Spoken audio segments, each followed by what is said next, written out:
student sit-in enters its third day.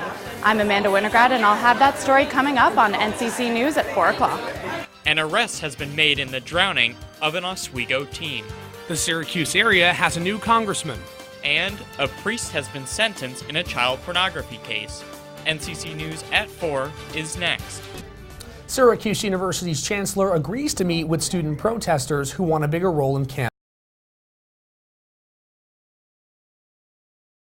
Chancellor Kent Syverud says he will go face-to-face with the demonstrators tonight to try to address their grievances.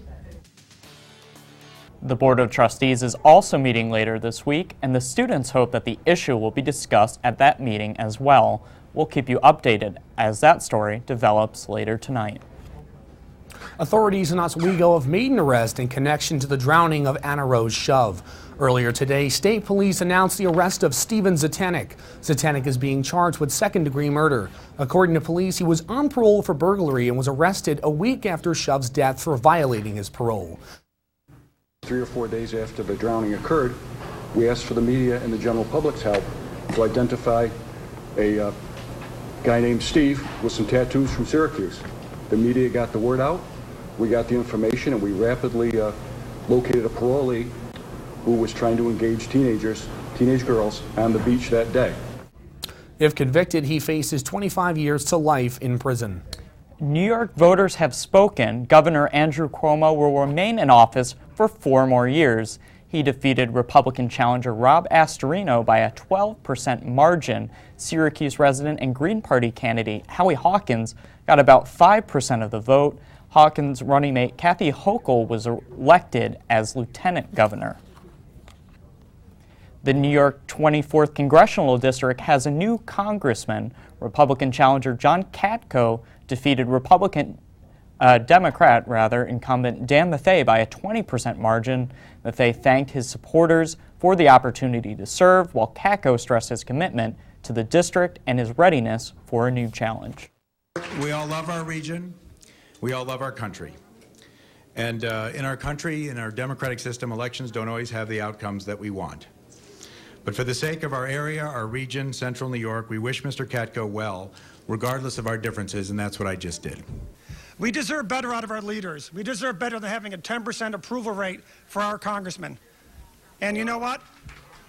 We got to keep trying to get things better in Washington, and that's why I got into the race. Okay. John Katko will be sworn into office along with all the other congressmen and senators on January 3rd.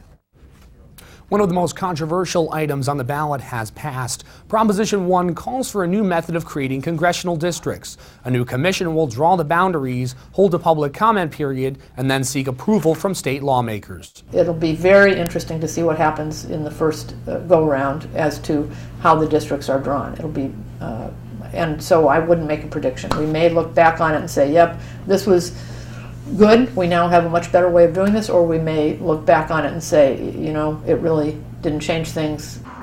New York state law requires districts to be redrawn at least every 10 years based on the census results. The measure passed by about a 57 to 43% margin. Fort Drum's U.S. Army 10th Mountain Division is beginning its return home today after 13 years in Afghanistan. The specially trained infantry force spent 5 tours in Afghanistan, including some of the more dangerous regions. The withdrawal comes as coalition commanders race to meet President Obama's orders for their post-2014 mission. Convicted killer Ganesh Ramsaran is now charged with bribery. The Chenango County Sheriff's Office says Ramsaran offered a deputy in the county jail $100,000 if he helped him escape. Ramsaran was arraigned yesterday. He is back in the county jail where he is being held on bail. A Syracuse priest who pleaded guilty to child porn charges has been sentenced to probation. Father Robert Orrs has been sentenced to 10 years of probation as part of his plea deal. Orrs was charged with 6 counts of child pornography. As part of his plea, he must also register as a sex offender. New charges against the Salina man charged with manslaughter in the carbon monoxide death of his daughter. The Onondaga County Sheriff's Office says Glenn Collins defrauded 2 people out of security deposits on his home using Craigslist. November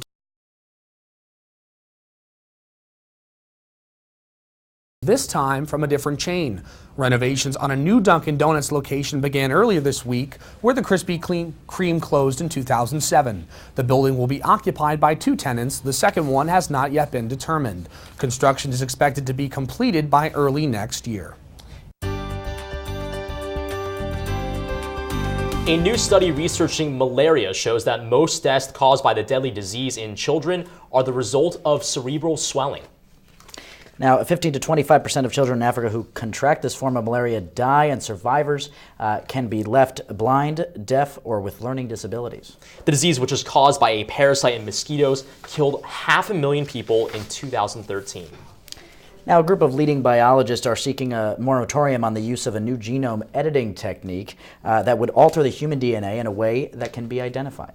Scientists are afraid that the new technique is so easy and effective that some physicians may push ahead and use the technique before its safety can be assessed. Now, they also want the public to know the ethical issues with the technique, as it can be used to cure genetic diseases.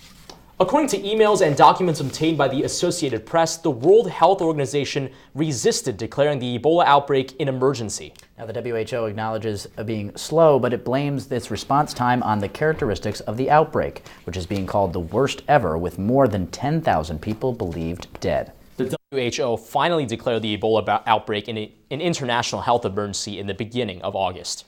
Now, a report on lab safety at the Center for Disease Control and Prevention shows inconsistent and insufficient commitment to safety. The report was put together by an external group of 11 biosafety experts. Several incidences, including a potential risk of the deadly anthrax virus in the bioterrorism last June, prompted internal investigations that led to the CDC bringing in external experts.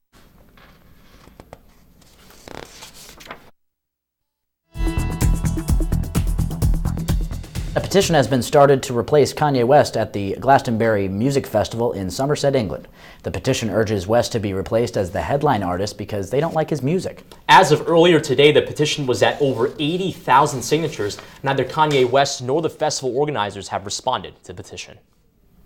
2 former neighbors of Justin Bieber are suing the pop star for harassment. According to the neighbors, Bieber and his bodyguards repeatedly harassed them and their family, vandalized their house by throwing eggs at it, spat in their face in at least one incident, and taunted them with anti-Semitic remarks. Now, Bieber was put on probation and ordered to pay restitution for the egg throwing last year. Coming up in sports, we'll discuss the state of the Orange men's basketball team and all the madness in March. Unfortunately, we won't be able to participate in. The men's lacrosse team takes on rival number 4 Duke this Sunday in the Dome. What will the Orange have to do to get the win? Stay with us.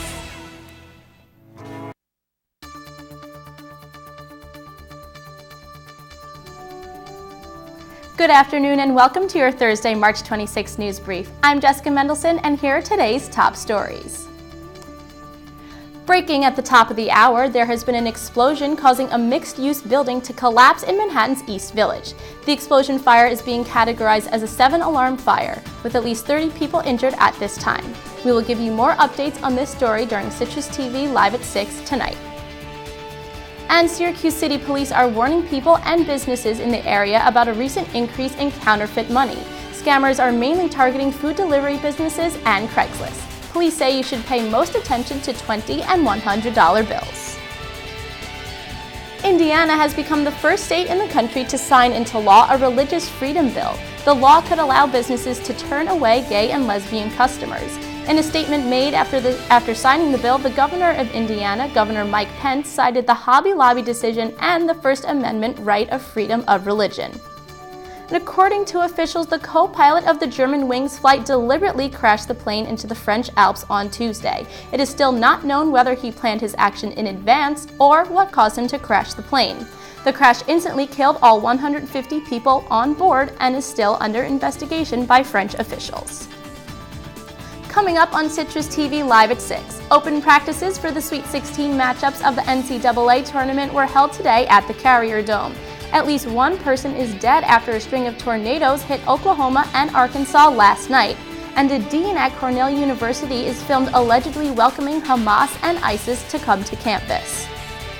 Well, that's all the time we have for your Thursday News Brief. I'm Jessica Mendelson. Stay fresh, Syracuse.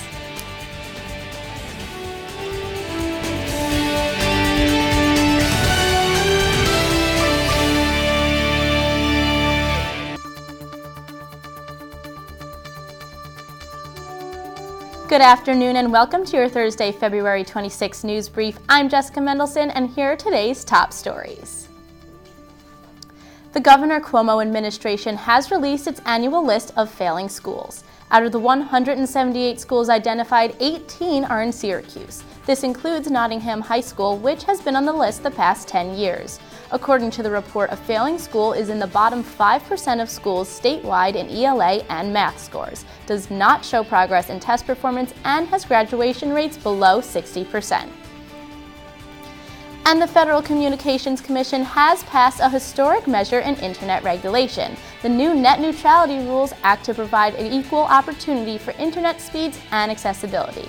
The FCC ruled in a 3-2 vote split along party lines to assert extra government authority over the Internet.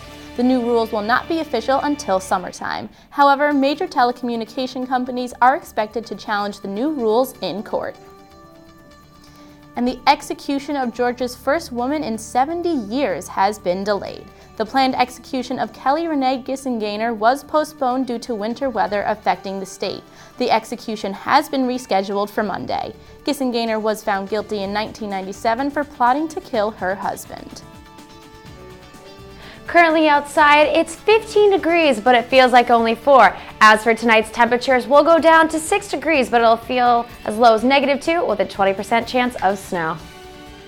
And coming up on Citrus TV Live at 6, President Obama's nominee for Attorney General cleared a major hurdle today. The Senate Judiciary Committee voted 12-8 in favor of Loretta Lynch's nomination.